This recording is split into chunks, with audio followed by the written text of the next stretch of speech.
तो hello guys, कैसे हैं आप लोग, कैसी है मेरी यूट्यूब फैमिली। होप आप सब अच्छे होंगे और इन्जॉय कर रहे होंगे।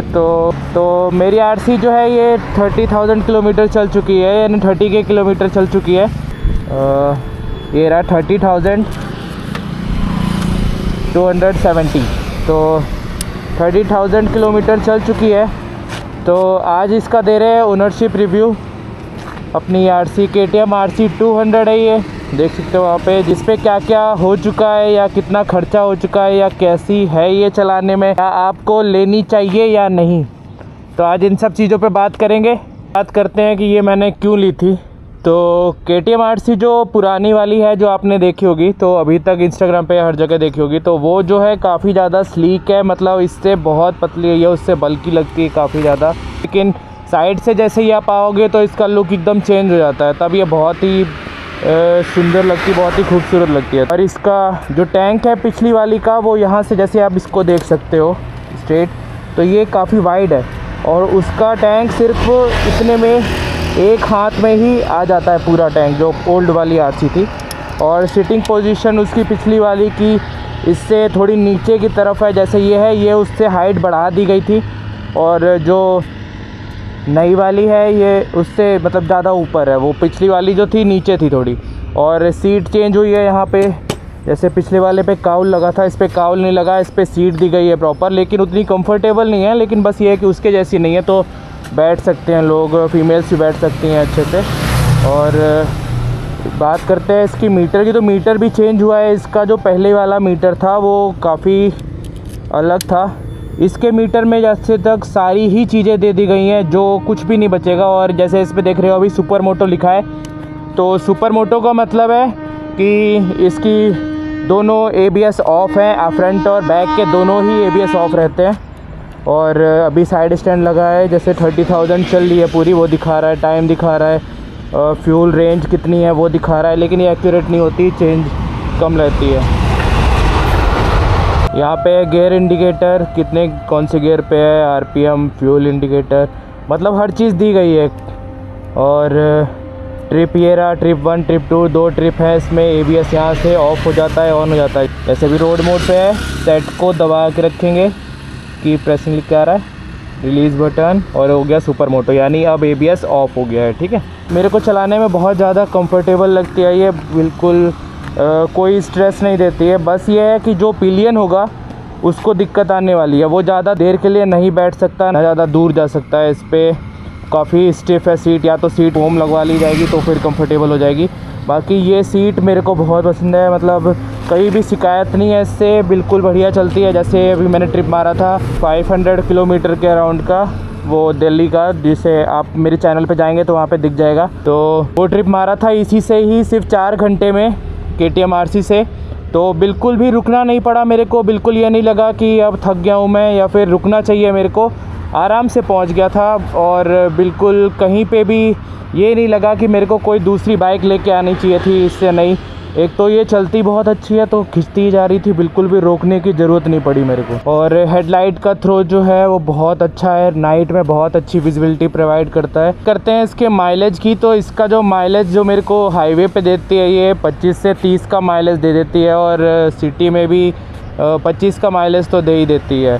तो 30,000 किलोमीटर पूरी चल चुकी है ये। तो इस पर अभी तक काम जो हुआ है वो है, इसके टायर चेंज हुए हैं, जैसा कि देख सकते हो आप, पूरे नए टायर पड़े हैं। ये अभी रन करके आई है, इसीलिए वो ब्लैक में और वाइट में अलग से दिख रहा होगा, मगर ये एकदम वही ओरिजिनल टायर है जो इसमें पड़े हुए आते हैं। हमारे REVS C1 और 150 सेक्शन का टायर है, 150, 60, 70 रेडियल टायर। और आगे वाला जो है 110 R17, ठीक है, MRF REVS FZ1, मतलब जो टायर इसमें आते हैं वही टायर पड़े हैं अलग से, जिसकी कॉस्टिंग आई थी कुछ 10,000 के करीब। इस पर क्लच प्लेट चेंज हो चुकी है एक बार, जो होती हैं 20,000 किलोमीटर के अराउंड, तो मेरी हुई थी 24,000 किलोमीटर के अराउंड पे। चेन और स्प्रॉकेट दोनों ही एक बार चेंज हुए हैं, क्लच प्लेट एक बार चेंज हुई है, चेन और स्प्रॉकेट दोनों आगे पीछे वाले चेंज हुए थे 15,000 के अराउंड। और अभी चल चुकी है 30,000 के अराउंड, और अभी तक कुछ हुआ नहीं है, दोबारा नहीं चेंज कराना पड़ा। और सर्विस जो होती है 6,000 किलोमीटर पे होती है इसकी, पहली वाली हुई थी 1000 किलोमीटर पे, इसके बाद सारी सर्विसेज जो अभी तक हुई हैं वो 6000 किलोमीटर पे हुई हैं। तो उस पर ऑयल चेंज होता है, फ़िल्टर चेंज होता है और जो पंप आता है वो भी चेंज हुआ था। इसे डिस्पैच चेंज होते हैं। तो डिस्पैच ज़्यादातर हर सर्विस पे हो ही जाते हैं चेंज। ज़्यादा कॉस्टिंग नहीं आती, शायद 500-600 की। और पूरी जो सर्विस कॉस्ट आती है वो अलग अलग आती है। अगर कुछ और सामान ना लगे, कोई सामान ना लगे, सिर्फ सर्विस अगर आप करा रहे हो तो इस पर ज़्यादा से ज़्यादा खर्चा आएगा 3000 या 3500, 3000 या 3500 तक, इतनी ही सर्विस कॉस्ट आती है।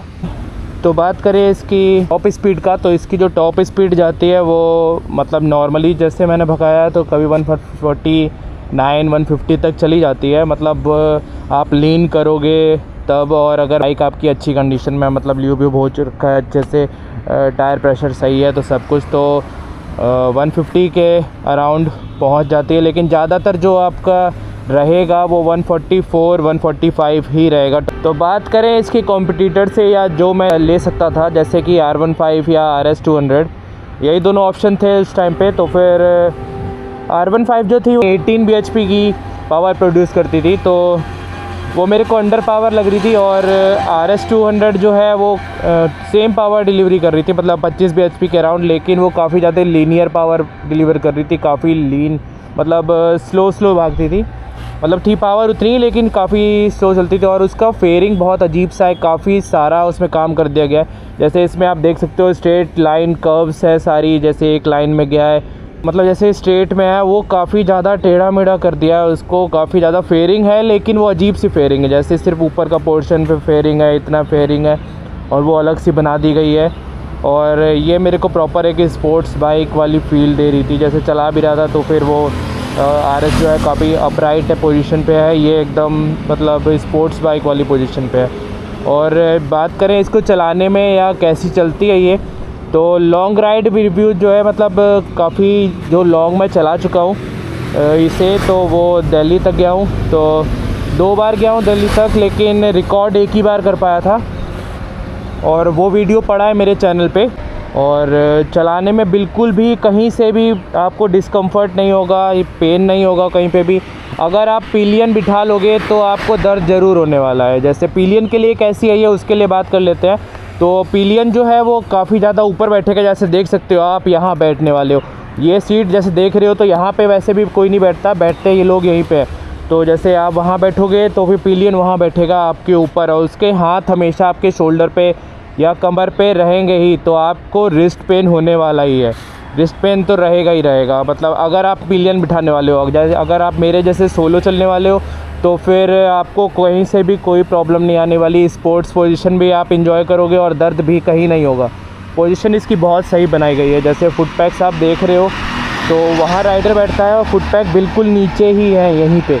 तो मतलब आप ऊपर चलाइए और नीचे ही आप पैर रखोगे। और जो पिलियन है उसके लिए फुट पैक यहाँ पे है, मतलब एक तो वो पहले ही फर्स्ट फ्लोर पे बैठा है, इसके बाद फुट पैक मतलब पैर वहाँ रखने वाला है, तो उसको डिस्कम्फर्ट तो रहने वाला ही है। मतलब किसी के साथ चलते हैं तो ये गाड़ी आपको दिक्कत देगी, आप ज़्यादा दूर नहीं चला सकते बिल्कुल भी। थोड़े बहुत की देर के लिए ठीक है, लेकिन ज़्यादा देर नहीं चला सकते, आपके हाथ में दर्द होगा ही होगा। और हाईवे पे आप फिर भी चला लोगे खाली जगह पे, क्योंकि वहाँ पे आपको ब्रेक नहीं लगाना पड़ेगा, हैंडल पे ज़्यादा ज़ोर नहीं देना पड़ेगा, आप आराम से चलोगे।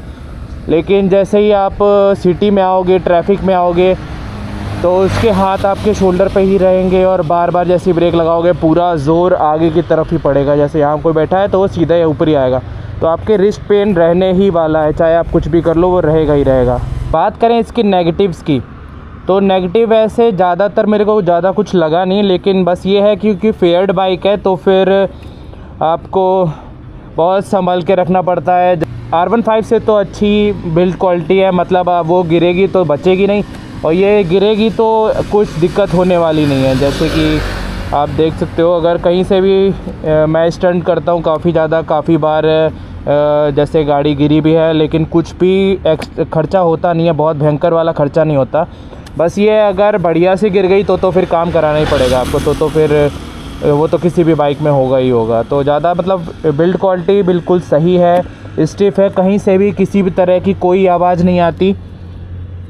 बिल्कुल स्टिफ है, मतलब हिलेगा नहीं। RS जैसा नहीं है कि मतलब कहीं से आवाज़ आने वाली है, कुछ कहीं से भी कुछ हिलने वाला नहीं है। और दूसरा जो नेगेटिव है इसका, अगर आप देख सकते हो तो माइलेज, हाँ माइलेज में उतना अच्छा नहीं देती। अगर आपको स्पोर्ट्स भी चाहिए और पावर भी चाहिए, इसके बाद सोच रहे हो कि KTM लेने के बाद कि आप माइलेज एक्सपेक्ट कर सकते हो, तो फिर नहीं होने वाला भाई। अगर आप माइलेज नहीं देखते तो आप खुश रहोगे इससे, लेकिन अगर आप माइलेज देखते हो तो फिर ये आपको दुखी करेगी ज़रूर। तो बात करते हैं सस्पेंशंस की। तो सस्पेंशन बहुत ही सही लगते हैं मेरे को, ज़्यादा लूज़ नहीं है। पीछे वाला जो है वो लूज़ है, मतलब आप चलाओगे तो आपको समझ में आएगा कि हाँ मतलब कहीं दौड़ कुछ भी गड्ढे में गया तो वो नीचे बैठेगा, थोड़ा ज़रूर बैठेगा।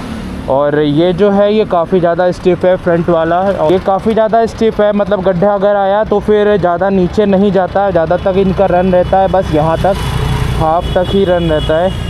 और नीचे जैसे कुछ आया तो आपको झटका महसूस होगा।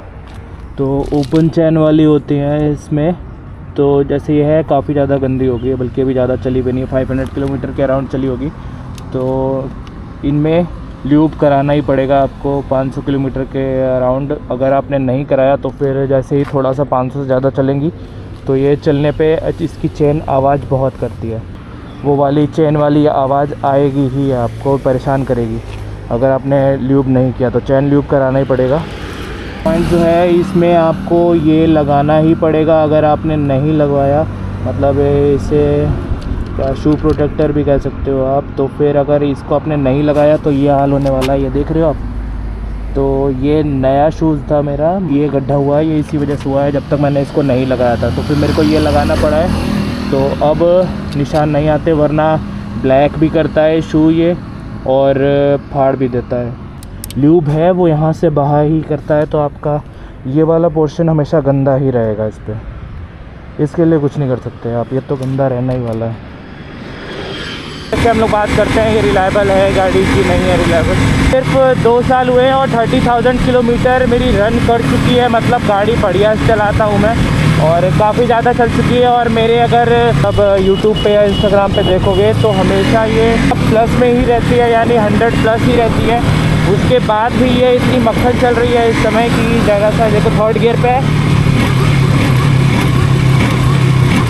ये, मतलब टॉर्क बहुत अच्छा किकिंग करता है। तो आज का वीडियो बस यहीं पे ख़त्म करते हैं।